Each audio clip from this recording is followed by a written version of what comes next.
Well, greetings and welcome once again to the Rec Poker Podcast. I'm your host, Steve Fredlund. Delighted that you have decided to join us as we get to know a little bit about Jonathan Kim, his background, his style, some of the things that he finds as keys to his success, and some of the biggest mistakes that he sees in others. For those of you who don't know Jonathan, he just finished second in the MSPT on Sunday, April 30th. And just last December, he won the MSPT. So he's on a very good run lately. A business guy who plays part-time poker and can really relate to the process of growing your game over time. So with that, I want to quick thank the Free Poker Network who's been sponsoring the Rec Poker Podcast. Thanks to all of you guys out there who are doing that, who are helping many people get into the game, learn the game, work on some things, and doing it for free, while ultimately maybe winning a seat in Las Vegas. So thanks to you guys. You can find the Rec Poker Podcast through Twitter at Rec Poker. We have a Facebook group. You can follow us on iTunes or Stitcher, wherever you get your podcasts. So join the discussion. Give us your feedback. Let us know what you want to hear. And we'll keep getting better, hopefully, as we continue going forward. But thanks for your support, the encouragement. I appreciate all the kind words. And so with that, let's join the interview that I had with Jonathan Kim. All right, well, sitting here with John Kim, one of the familiar faces around the Minnesota poker community. And first of all, just thanks for taking the time. I know you're a busy guy, so I appreciate your time. Yeah, no, thanks for having me. Now, this is actually a pretty good timing because we had planned to get together and do this before you just finished second in the MSPT this past weekend. Right. So there must be a correlation. Well, I try to say that. I try to tell people you play All In for Africa, which you just did, and you were a bounty, and I appreciate your generosity on that deal as we change the world. But I tell people you play All In for Africa. You interview on Rec Poker, good things are going to happen. And it seems like there is a correlation. People get interviewed and they run deep. The stats are there. The stats are there. I need to do some statistical analysis. You'll appreciate that. The actuary background, sure. Right. We'll draw some correlation and maybe not causation, but at least correlation. Right. We'll go from there. But thanks, seriously. Thanks for taking the time. And congratulations on that deep run. Later, maybe we'll get a little bit into that and talk about some of the hands. I saw some of the final table, but then I had to go to bed. Okay. I don't know how you got up the next morning, but did you work the next morning? I did go to work the next morning. What time did you actually get to bed? Actually, so we were having drinks after. I think the tournament got over on 12:31. Yeah. And I was there till like 3 in the morning. Okay.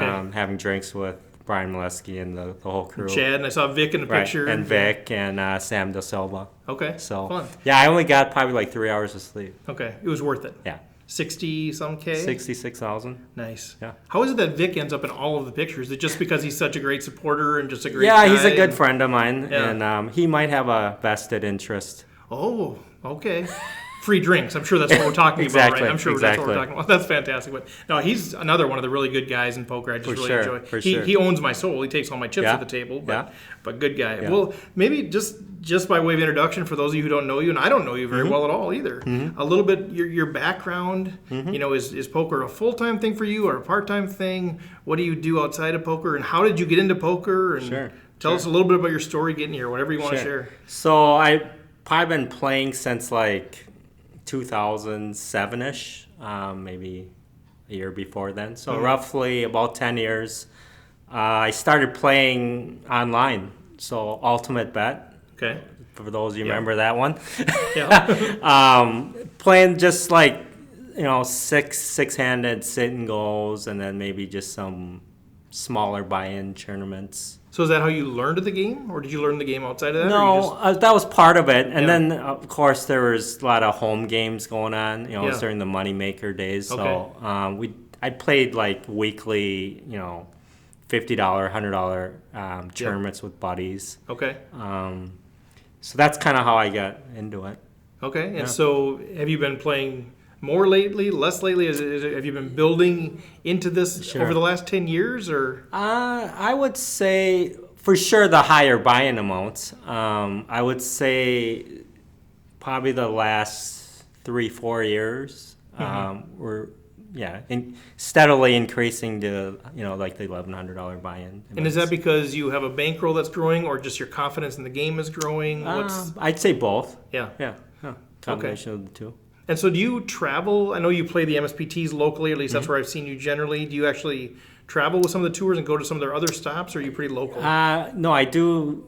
I've gone to the Meskwaki one quite a bit. That's at Iowa? Iowa. Okay. And then I went to, when they had it at Whole Chunk, I've been to that one a couple times. Okay. But yeah, primarily like to keep it pretty close. I don't like travel too far for Yeah. them. Like, I haven't been to the one in Michigan yet, or Is that Fire Florida, Keepers? or any of those other ones. And is that, now you have a full-time job too? Correct. People may not know that. I always wonder about that because I'm new to the poker community more or less. Sure. And you see people having these big scores and you're like, oh, they must be pro. Right. You, Page and Lou, some of Right, these guys. And you realize, oh no, these are people that have full-time jobs and they're Just playing on regular, the weekends. everyday people. Regular, everyday people that seem to be poker That's geniuses. what the MSPT, right, caters to, because Yeah. it's so nice because you can, theoretically have a full-time job and still play these events and not interfere with your job and, being able to, unless you work weekends or what have you.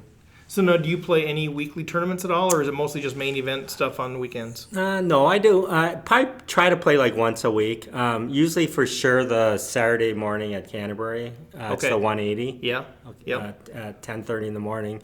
I like to play the Wednesday night one, but that one just goes too late, the 2:35. Yeah. I mean, it chops at like 3 in the morning, so it's difficult when you wake up at 6:30 in the morning. Yeah. Makes for a long day the following day. Yeah, you and I are in the same boat there. Yeah. I've played a few of those, and you end up getting home at 2, 3 in the morning, and I get up, about that time as well. And like, oh. So yeah, those are the two.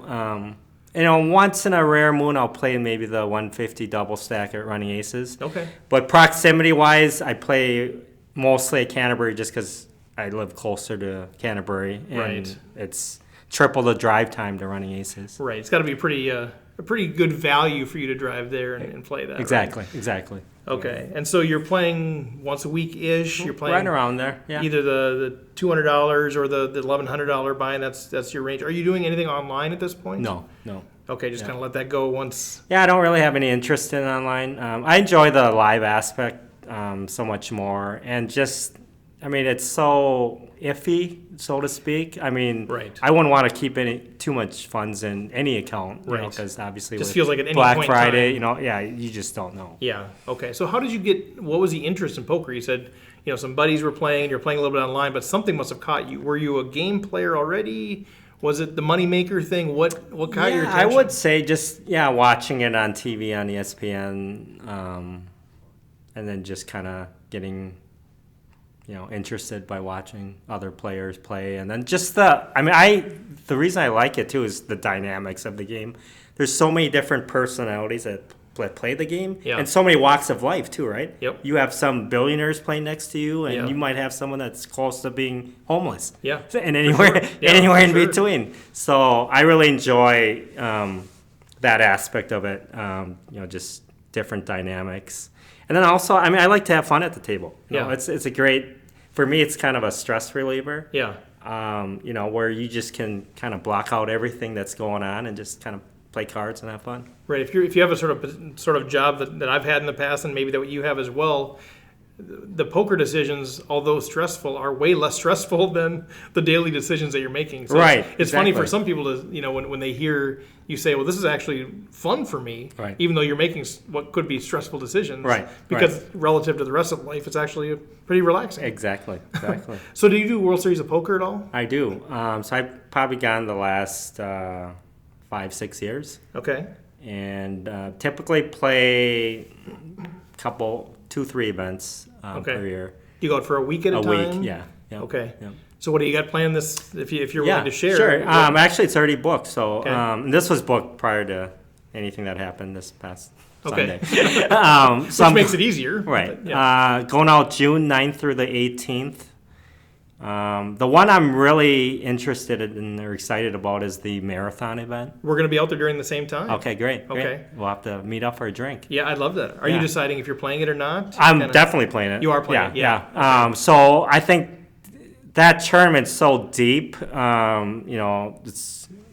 $2,600 buy-in with 26,000 chips and 100-minute levels. Right. So I think that's one where obviously the cream of the crop's going to rise to the, it's almost too good a structure.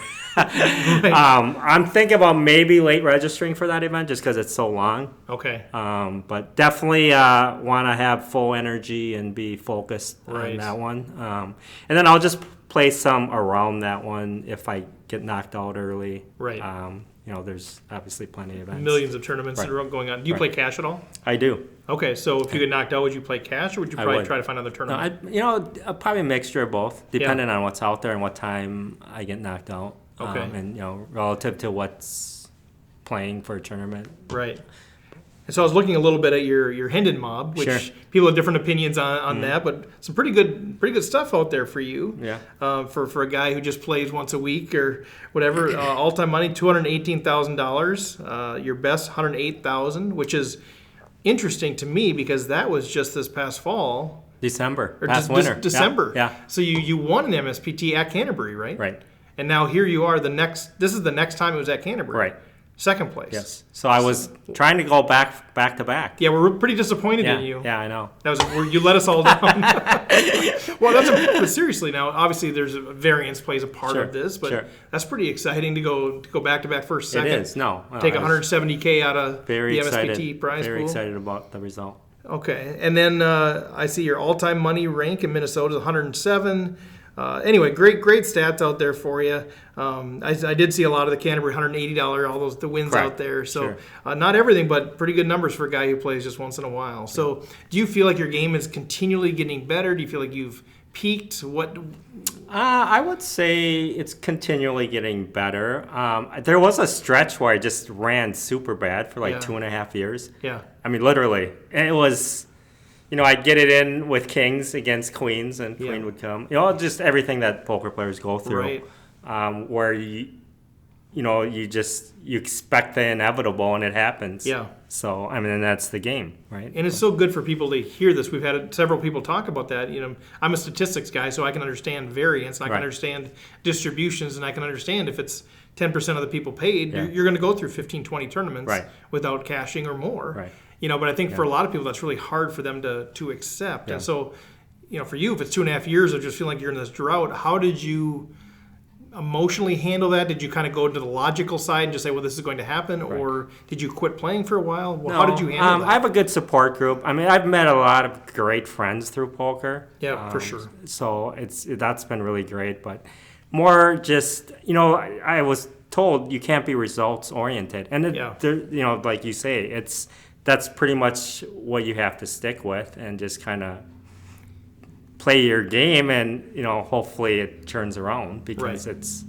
And it has. Yeah, correct. But getting kings against queens, you're going to take that every time. But in reality, you are going to lose 1 out of 5 of those or whatever the number is. Right. Okay, so you just kind of kept plugging. Now, I know you have some quantitative background. Are you somebody that tracks everything? Or No, not really. No, okay. No. I'm always curious how people do. I track everything, but I'm always curious if other people are doing the same thing. But I mean, obviously my job is evaluating risk. So I think a lot of that carries over at the poker table where you're evaluating lots of factors. Yeah. Okay. So that's why I probably enjoy the game too. Yeah. But you seem like a social guy. I know you had I like to have fun at the table. And, and I try to... I mean, I think it's important to win, lose, or draw with grace and have fun. And I'm usually smiling at the table regardless of what happens. Well, part of that is if you understand variance, it's a little bit easier as well. But it can be frustrating for sure. Oh, for sure. Especially in big spots. Yeah. But so if you look at the success that you've had over the last 10 years, well, you've had failure too. You've had success. I mean, obviously right now we're talking about the peak of the peak. I mean, back-to-back first, second, 160K, all these things. Right. But looking at your game in its entirety, what would you say are the keys for why you're successful or why your game is improving? What are those things that you do or how you approach the game that you feel like these are actually the critical things for whatever success I've had? Well, I think staying the course, like I stated, just keep plugging away. I think patience is a huge part of the game, so you have to be patient. You can't try to force things. Yeah, say more about that. Well, it's obviously easy if you take a bad beat to just go on tilt, right? Yep. So, you need to try to keep composed and, still stay the course and, play your game. I see so many players where they do go on tilt, yeah, right? For sure. And it's very apparent. And, not to say that I haven't, and maybe internally I go on tilt. Right. But I try to stay even keel. So do you have anything that you do mentally to help you avoid tilt, or is that more of your personality? I think it's more my personality and just trying to have a positive outlook on everything. I'm more of a glass half full guy versus, glass half empty. You know how you see it so many times where players pretty much defeat themselves, or, they'll get it in a head and say, oh, you're going to hit your card. Well, if you're thinking that way, so the power of positive thinking has a lot to do with it, in my opinion. Okay. Some people are just negative thinkers. They are self-defeating that way. Yeah, and I don't know how much that actually parlays into the practical. Some people say it does, some people say it doesn't. But I think even to the point that it affects your behavior and your appreciation for the game and your attitude toward the game. If you're going in always thinking I'm always going to get sucked out on, whether that actually changes something you do more often, I don't know. Right. But it certainly, I think it impacts you emotionally, and I think it can drive you to play suboptimally, because I've seen people be afraid to get it in with top two pair. Right. In a spot where clearly you got to get it in because they just know the person's going to hit the flush. Yeah. And so you start playing, I think, suboptimally as a result. In my opinion, too, I don't think you can play this game with fear. You have to. I'm going to quote Vic Pepe here. Sure. This is his quote. He says he's going to get T-shirts made out of this, too. Nice. He says, you have to go there to get there. So if you're not willing to take the risk, it's a risk-reward type of thing, know. So obviously he plays an aggressive style. And Vic is willing to go there, and he always gets there with me. So that's, there you go. Well, actually, he just knows I'm always bluffing. That's the thing. One of these days, Vic, I'm actually going to have it. He always tells me, you had your hand in the cookie jar again. Bluff catcher. He's the bluff catcher. Yeah, he called me down the bottom. Yeah. No, he won't. And that's part of his game, too. Yeah. That's obviously adapting to the players, too, is a big part of the game. Yeah, of course. Right. Yeah, he's not calling down everybody with bottom pair. Right. But he'll call me down with bottom pair. There are certain people I know I can bluff with a high degree of probability that's going to be successful, and there's some that, it's pretty much zero. And so how quickly can you pick up on that at the table? Obviously, you have experience with the number of players. You already know that. But when you're playing a tournament, you're encountering new people all the time. How quickly are you able to identify these, okay, this is somebody that I can bluff. This is somebody that, boy, if they're in the hand, they probably got the goods. There's a lot of things. Obviously, there's body tells. You have to pay attention to the hand histories, right? You can gather a lot of information just paying attention to the hands they're playing. Yep. Do you tend to remember those things, or let's say, for example, a specific hand happens and somebody does a specific action, they do it again. Are you remembering those specific actions, or are those things something you're putting to memory and just helping build a profile of that person in general? No, I try to actually remember it for the short term. Okay. Yeah. I think that's one of the things that a lot of us less experienced players feel overwhelmed by, because we'll hear people talk about, I remember this and I remember this and I remember this. Right. And they opened 7 times and 4 times they had, whatever those things are. And it feels so overwhelming for some of us. We're like, throw our hands in the air and say, I don't know. Right. But so you have the capability at least to remember a lot more maybe than others. And then the key is not just remembering it, because I say this all the time, like I can notice, I noticed there they went to 4x instead of 3x, and here's what that means. But then 30 minutes later, I forgot what that actually meant. Yeah, so you have to be able to recall it as well. And in certain spots, correct. Okay, so that's something that's a tool that you utilize. I do. Okay, so thinking about the final table that just happened this last weekend, I was able to watch some of it, but then I wasn't able to watch it yet. But. Okay, well, you did pretty well. You got second.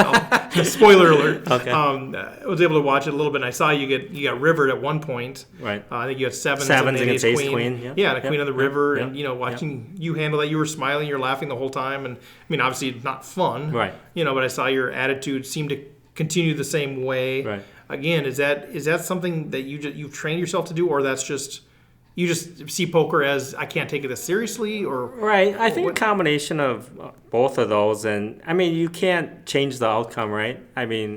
For me, it's getting it in good, and then whatever happens after is the focus on the decision. Right? Yep. Yeah. So I'll take sevens against ace queen all day, right? Yeah.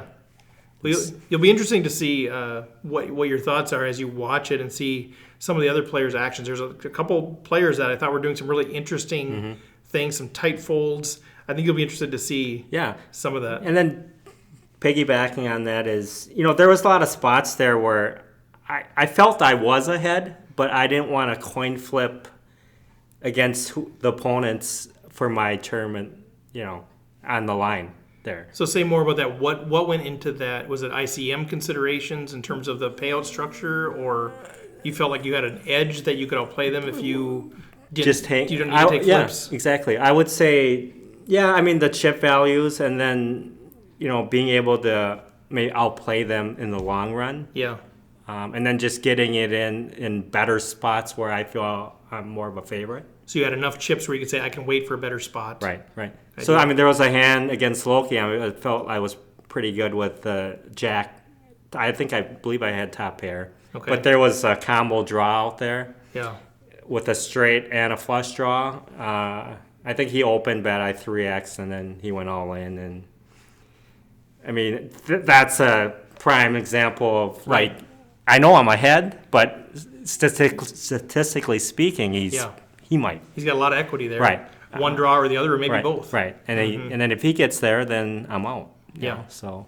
Okay. And that was 5 or 6 handed. Okay. I don't think I made it quite that far, okay. so I'll go back and watch the rest of that. But so looking at that, so other, I guess this is embedded sort of in your success, but as you play the 180s or you play these 1100s, clearly there's going to be buckets of mistakes that you see people making all the time, the less experienced players. Can you talk a little bit about that? Like, what do you see as the biggest mistakes people are making, or categories of big mistakes that you see? Well, top of the list, probably bet sizing. You have people 20x raising pre when the blinds are, 25, 50 or 50, 100. So I would say that's probably the top one. So do you see that even in the 180s and the 1100s? Somewhat. Really? Yeah. Okay. Yeah, I see players where they have aces and they're like, I'm not losing with those. Yeah. But, you're not going to make... Losing a lot of value. Right. Yeah, over the long run for sure. Right. Yeah. Okay. And then just players not paying attention to the game. Either they'll have headphones on and not know what's going on, and there's a raise and all in, and the player thinks he's just calling the initial raise. Yeah. Just obvious things like that. Okay. And then maybe not playing to their stack size and position. Say more about that, playing to your stack size. What do you mean by that? Well, so if, let's say, you have 3 times or 4 times the stack that's going all in against you. Yep. Or maybe even higher. Let's just say 8 times. Okay. And the player goes all in, and you have them covered 8 to 1, 10 to 1, or whatever. Yep. You should call pretty much with any 2 cards there. Okay. And where you see a lot of players fold. So why would you say that? Because those chips... Well, mathematically speaking, too, for me, is like, say, they probably have 2 face cards. So I would pretty much rather have low 8, cards 6. or some live cards where you're not as underdog as you think. Or the equity's there for you to call with your stack size. Would that be if you raise pre, or are you saying just calling with your last stack out of the big blind? Both. Okay, so part of that, I've heard theories. This is interesting to me because I've heard the theory of, well, you don't want to double up the short stack, but obviously you want to build your own stack and knock people out. Right. And so the way I think about decisions in poker, there's always all of these competing elements. There's elements that might tell you to fold, and there's elements that might tell you to raise, and there's elements that might tell you to call. So many variables. Yeah. And so I feel like the decision process is really about what weight do I give to each of these, and ultimately which ones do I choose. And so I'm curious in that particular decision, what's the key driver for you to make that call? Well, it would also depend on, are we close to the money? Okay. And, maybe that player wants to just squeeze into the money too, where... So they wouldn't be shoving unless they had a huge hand. Right. Okay. Interesting. And then just total stack size. But you're looking at it more from an equity perspective. So if you have enough chips, the utility curve is pretty flat at that point. What you lose and what you gain isn't really huge. Correct. So you're looking at it more of, okay, if I have 40% equity, or whatever the number is, or at least 40% equity, this is a call. Correct. Because of the chip, the pot size and all of those things. Right. Okay. So do you do that, and then you see people berate you when you win the pot? They do. Yeah. Yeah. You called with 3-8 off? I Right. said, yeah. Yes, I did. Yes, I did, and thank you. Yeah. Yes. Yeah. Okay. Yeah. So other mistakes that you see people make? I've I've heard, missing their bet sizes is a big one. Not paying attention is a big one. Right. I mean, I think negative attitudes, or or people who go on tilt, right? Yep. I mean, I guess that goes hand in hand. Yeah. Where they're just some people just have a negative attitude all the time, even if they're winning. True. Right? I know a few people. Right. Okay. So yeah, I would. Okay, so you just think that can drag down their game, or Right, and they're not playing optimally when they're doing that, right? Yeah. No, I totally agree. Okay, so if you were to give advice, we have a number of people that listen to the show across the spectrum of experience levels. Yeah. But a lot of people that are playing in the bar leagues right now for free and looking to maybe move into the casinos. People playing home games, moving to the casino. People playing the 30 and 50s, looking to move up to the 100s and the 280s, and people moving up there to the 1100s. So people across the spectrum. But as you have people out there listening right now that are just trying to figure out, where do I pay attention? What are the things that I should pay attention to the most? Maybe they're covered by the mistakes that you already talked about, but what advice would you give for people that are fairly new into the game, as far as what are those things you most critically need to know? You have to master this before you move on to the next thing. Yeah. What are those things? I would say first and foremost is you need to have fun. I mean, right? For me, yes, because it's a hobby for me. I could be fishing. Right. I choose to play poker, and I want to have fun. Right. Yeah. But a lot of those things that I touched on, and I think obviously the level of play is going to drastically vary from a bar league, to the free to the 1100. So, maybe the smaller buy-ins is where you experiment with doing different things that aren't conventional. Open raising with maybe a inferior hand, and kind of practicing bet sizing with those hand ranges. I used to play the $50 tournament at Canterbury a lot, and I actually had a lot of success with them. Yeah. But I think I learned a lot of things just playing even those tournaments. I mean, generally speaking, I'm an aggressive player. Yeah. Those $50 tournaments don't have great structures. Right. So you have to.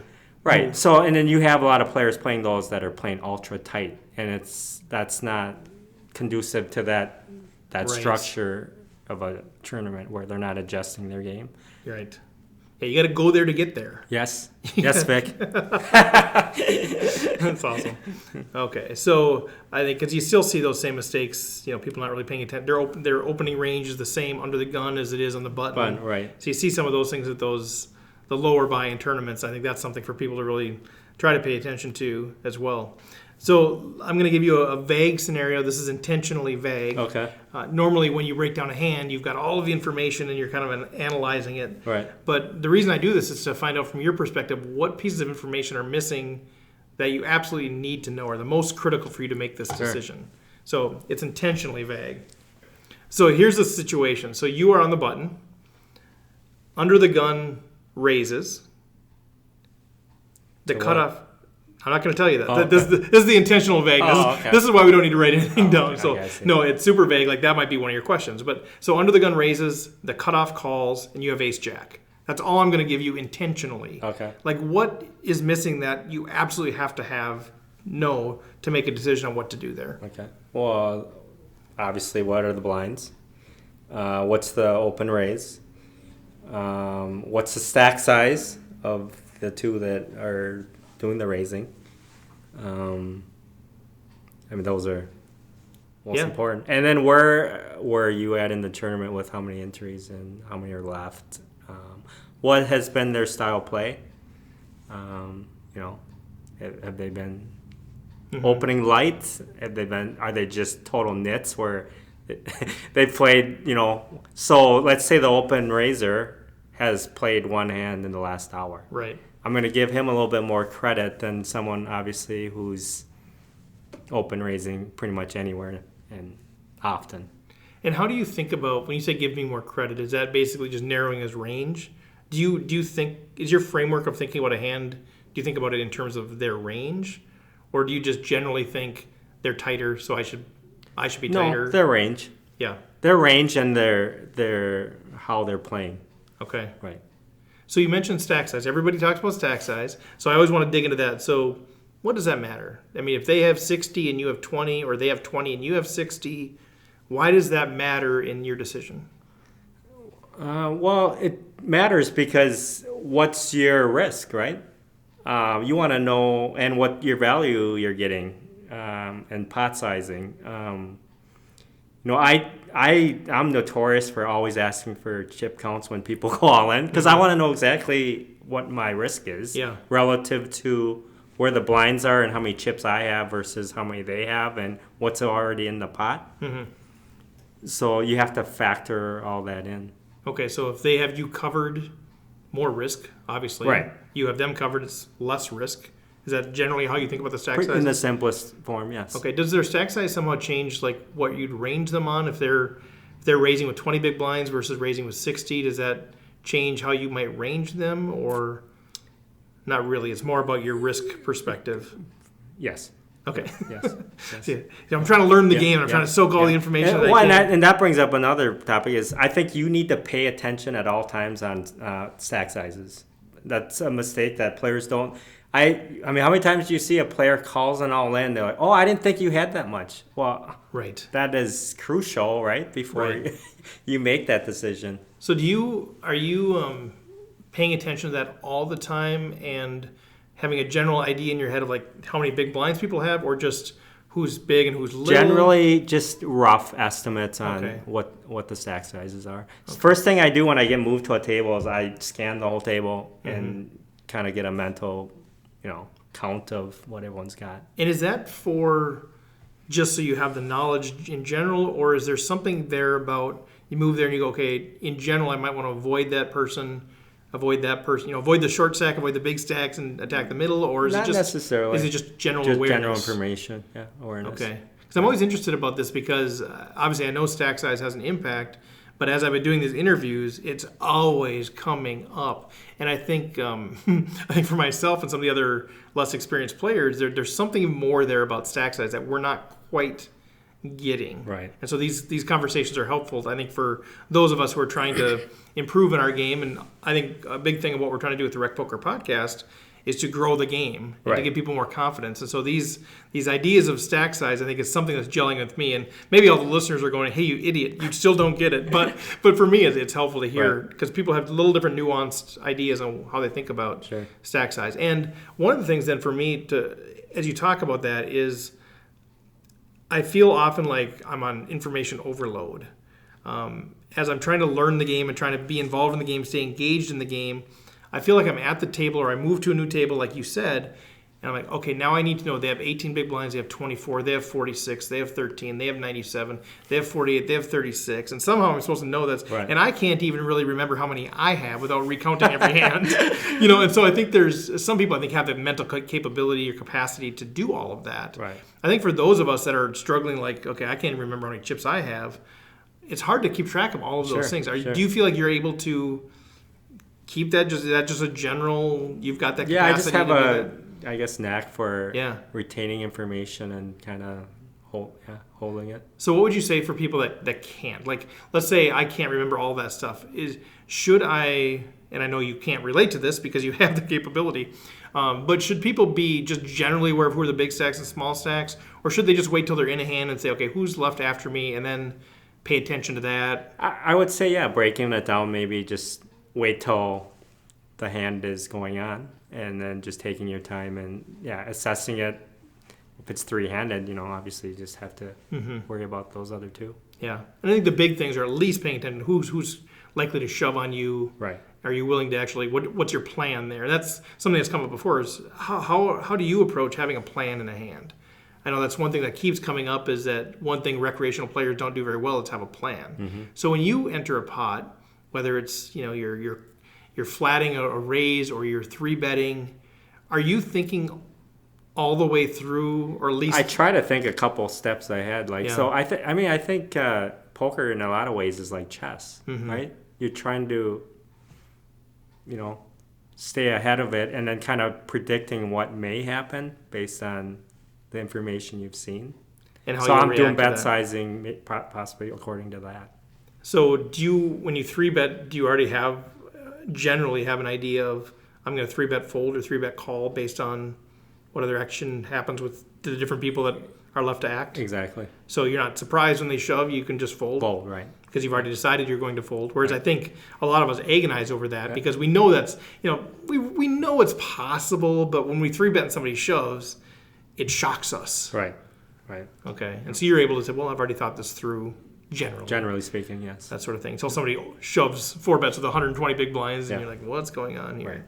Okay. So what's coming up next now for you? So you've got the World Series of Poker, and I saw it on Twitter. You've got a contest going. Do you want to? Right. We're gonna release this coming weekend, the weekend of May. What are we on, 6th or whatever? Yeah. So what's the contest you got going? If you want to share. Yeah, I think it's important to give back to the poker community. I did it actually after I won the one in December. I gave away a $235 seat for the Wednesday event. Nice. Yeah, which Rodney Colson won. Okay. I saw him. Okay, that's where I saw your comment, you can't win again. But that was a joke. Yeah, right. So, I think it's good karma, too, to give back. And obviously, kind of working. Yeah, it seems to be. It seems to be a pretty good part. So, I'm giving away one $250 WSOP main event satellite that Canterbury will be holding the next 3 Saturdays at 4 p.m. Yeah, so May 13th, 20th, and 27th at 4 o'clock. You can choose. Any so of the winner those days. can choose exactly. from so one of those there'll be 3. Good flexibility there.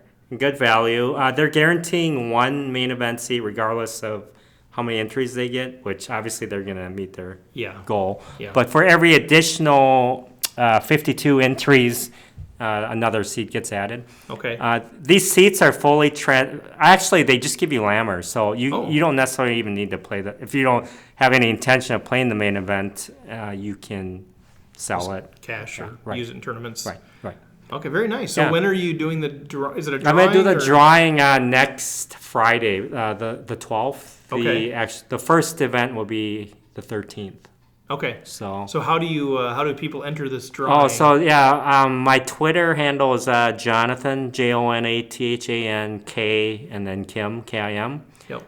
You just have to favorite and retweet my post, and you'll be put in the drawing. That's very generous of you. Thank you. Very nice. And you get 10% of whatever they win, right? No, I'm just kidding. No strings attached. Kidding, no strings attached. No, that's fantastic. Yeah, very generous. Thanks. All right, so now thinking about, I want to transition a little bit to your game, and I assume you're always trying to improve. Correct. Are you doing things off the felt to try to improve, or are you just gaining experience on the felt?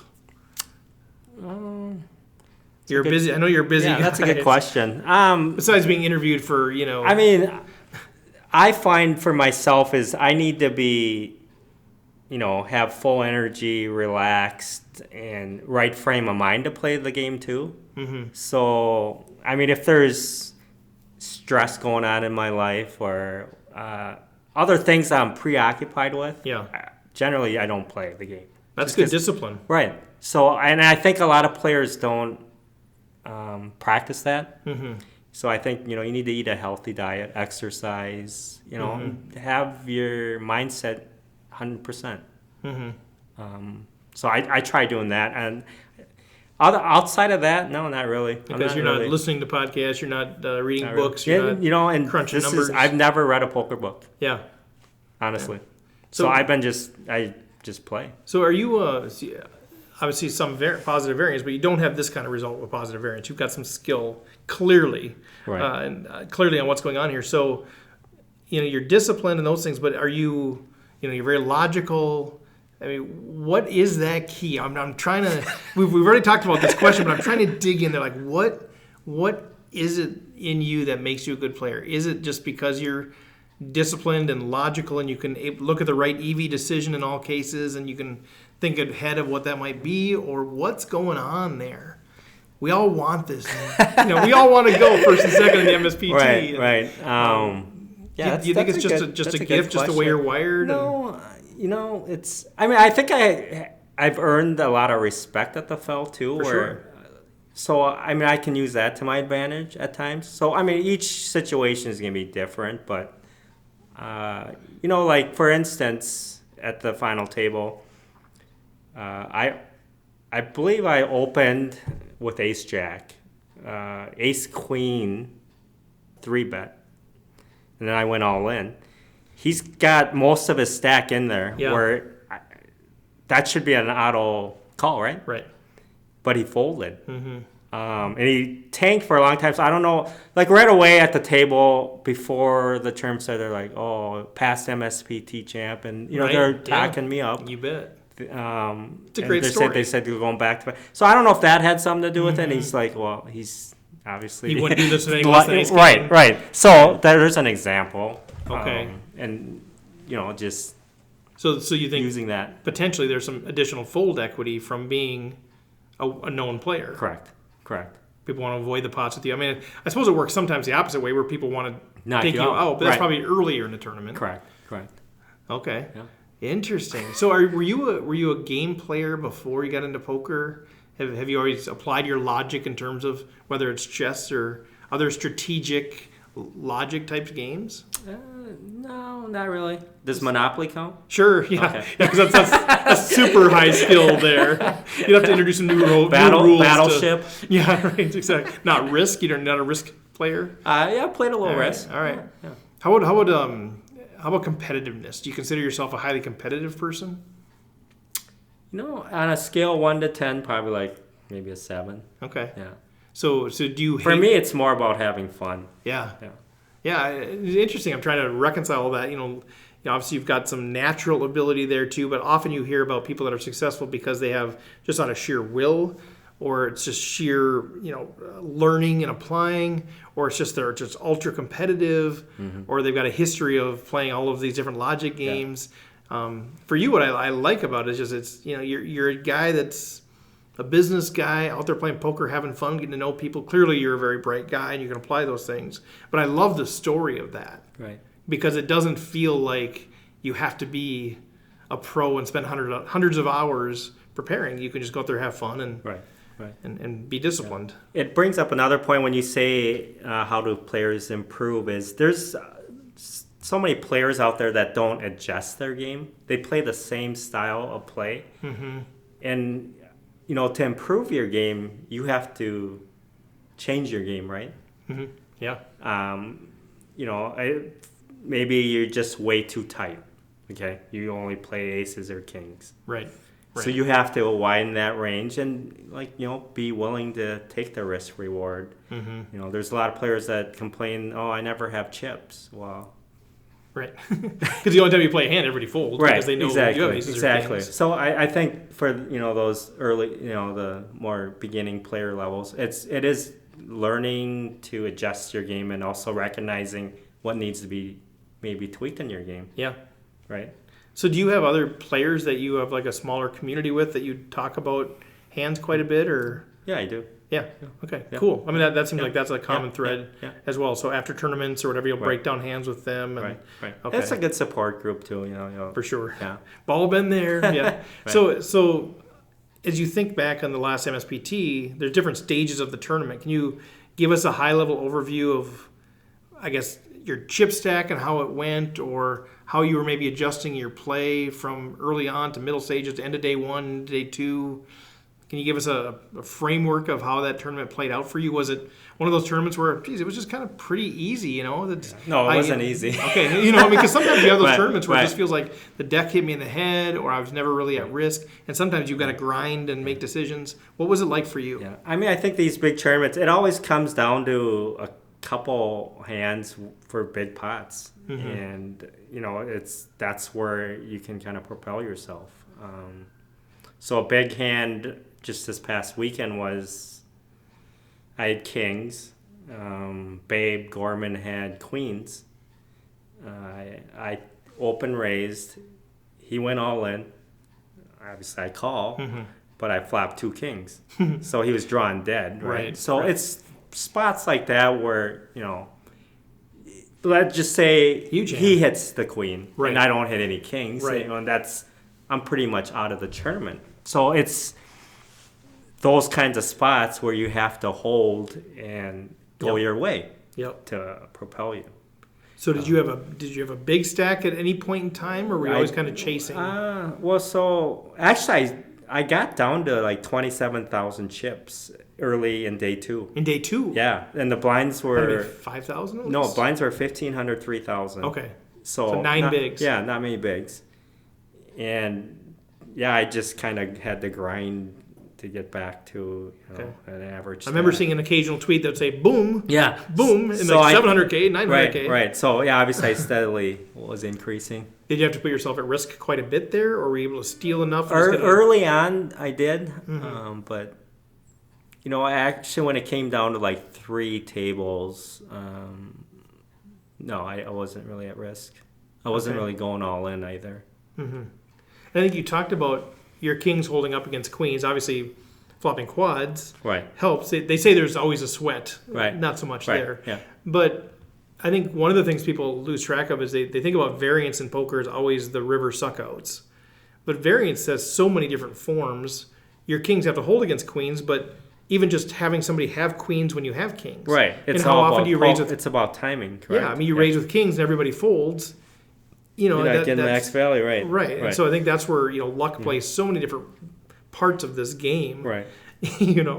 Okay. Yeah. Well, we can wrap up here pretty quick, but I want to know, is there anything you want to share, any advice that you have for people that are either learning the game or people that have been playing the MSPTs? Yeah, think about this, like people playing the MSPTs and they haven't cashed, they're 0 for 10 or whatever it is, and they look at you and they're like, dude, this isn't fair. What advice or what support or what encouragement would you have for people that are trying to take their game to the next level? I would say, just stay the course. I would definitely examine your game. I mean, it's important to have an open mind about your game and, make adjustments if, you can recognize, I guess, those items. I mean, poker coaching, I guess, can obviously help too. Have you done any poker coaching? I have not. Okay. No. Okay. Does anyone need one? No. Well, that was you want to strike while the iron's hot. Now, it's like somebody that wins the lottery, then they sell a book on how to choose the right numbers, right? You win, do back-to-backs here. It'd be a good time for that. But you haven't accepted coaching either? You don't have a poker coach or any of those pieces? I have not, no. Okay. But yeah, I think, like I said, have fun. It's a game at the end of the day, right? Yeah. Yeah, we're finance guys. We talk a lot about ROI and return on equity and return on investment and these things for poker because it is a hobby for me. Right. I look at return on enjoyment. Right. So if I'm going to go play tournaments, that's part of why I only play within a price range where I feel comfortable. Right. Where it's not so much money where I feel like ooh, those sorts of things, but how much enjoyment am I getting for the dollars that I'm spending on that? Right. And I do think that helps you keep things in perspective when you're at the poker table. Right. And like I said, I think it's important to be in a healthy state of mind. Don't have all this stress going on or, where your mind's not right to even play. And I will do that because for me, playing poker starts with my schedule. When am I able to? Right. And if I'm able to, even if something's messed up at work or with a relationship or, I'll still go play because I can. Yeah.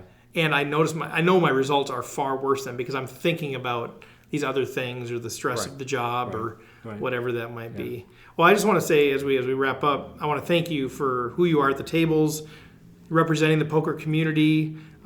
We've talked about this other shows where some of us will go play some of the bigger dollar buy-in tournaments, and clearly we're less experienced. We might not know what we're doing. We might make bad plays, and there are occasions where you'll get berated or you feel like they're making fun of you for busting the way you did, those sorts of things. And it's very disincentivizing to go back and play again. Absolutely. And the reality is those better, more experienced players should want us playing the game. Exactly. And so I want to thank you for, I guess, how you represent the game, but also how you make those of us less experienced players, even if you might be on the inside going, ooh, I don't know, but making us feel welcome. And I think the Minnesota poker community, I don't know other poker communities, but the Minnesota one seems to be pretty good by and large at that. I think it's very good. And I try to be an ambassador to the game. And I think it's important too. Yeah. Exactly what you're saying is you want to grow the game. You don't want to scare people off from playing. Right. If they're having fun, that's, to me, is the bottom line. That's great. If they're making bad calls, encourage us. Right. I mean, what else do you want? Right. And especially in cash games, you see so many players B-rating. It's really? And you want that. Yeah. They got lucky, right? Yeah, you don't want them. You want them to call that every time. You just don't want them to hit. Right. But if they call it every time, you should come out way ahead. Yeah, exactly. Yeah. Okay. Well, thanks again for your time. I appreciate it. I know you're at the end of a busy work day and on your way home. And no problem. Appreciate that. Yeah. Thanks for having me. I'd love to touch base with you later to break down specific hands if you're open to that. Sure. Okay. So we'll circle back on that deal. Yeah. All right. Thanks, John. Yeah. All right. Well, once again, thanks to John Kim for taking the time to interview with us. Congratulations on your deep MSPT runs lately, and best of luck going forward. You can find us on Twitter at Rec Poker. You can join the Facebook group Rec Poker, and you can connect with us in a variety of other ways. So feel free to do that. If you have any questions, feel free to reach out to me directly, stevefredlund@gmail.com. Happy to take any feedback you have or answer any questions that you have. Take any suggestions that you have as we go forward. So looking forward now, next week we will be having an interview with Mike Schneider.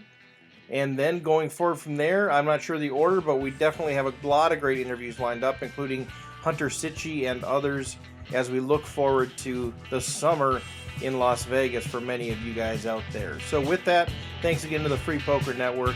Have a good week.